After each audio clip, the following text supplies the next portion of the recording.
రాష్ట్రంలో పరిపాలనకి single window system. Cash, Rajesh, Lokesh. ఈ సింగిల్ విండో సిస్టమ్ వలనైతేనే పనులు జరిగే విధంగా ఒక కొత్త ఫార్ములాని తీసుకొచ్చి పుట్టినటువంటి పసిబిడ్డల దగ్గర నుంచి రైతుల దాకా అందరినీ దగా చేసి వెన్నుపోటు పొడిచారు. మీరు పెట్టినటువంటి సభ 6 కోట్ల ఆంధ్రులకి వెన్నుపోటు సభగా మీ యొక్క మాటలే తేల్చేశాయి. 2 చేతులు ఆకాశానికి చూపించేశాడు చంద్రబాబు నాయుడు 2 సంవత్సరాలకే. చేతులు ఎత్తేశాడు. చివరి గీతాన్ని కూడా పాడేశాడు. 3,60,00,000 రూపాయలు అప్పు చేసి ఈ రాష్ట్రాన్ని అప్పుల ఊబిలోకి, అప్పుల జాతరలోకి నెట్టి ఖజానాకి మాత్రం పాత్ర వేసేశాడు. ఆర్థిక లోటుని రోజు రోజుకి పెంచేస్తూ పోతున్నాడు.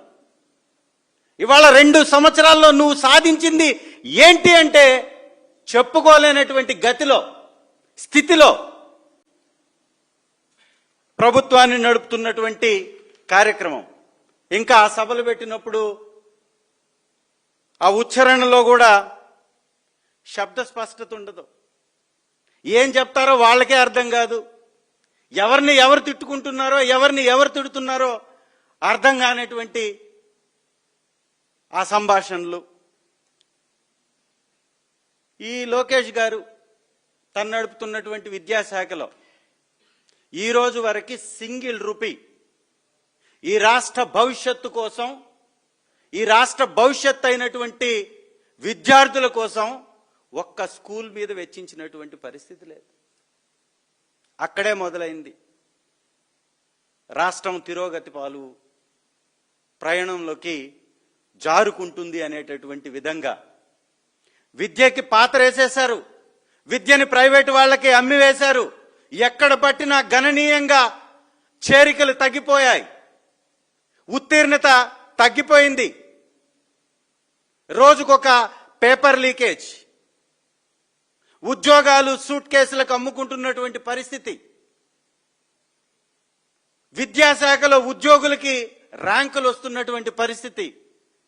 ఆర్చరీలో గోల్డ్ మెడలిస్ట్కి ఉద్యోగం రాదు. రబ్బర్ బాల్ ఆడేటటువంటి వాళ్ళకి, లేకపోతే 67 వింత కొత్త ఎవరకు తెలియనటువంటి ఆటల్ని ప్రవేశపెట్టి అర్హతను కల్పించి సూట్ కేసులకు అమ్ముకున్నటువంటి పరిస్థితి. ప్యాకాటకు కూడా చోటు కల్పించినటువంటి ఘనుడు నారా లోకేష్ గారు.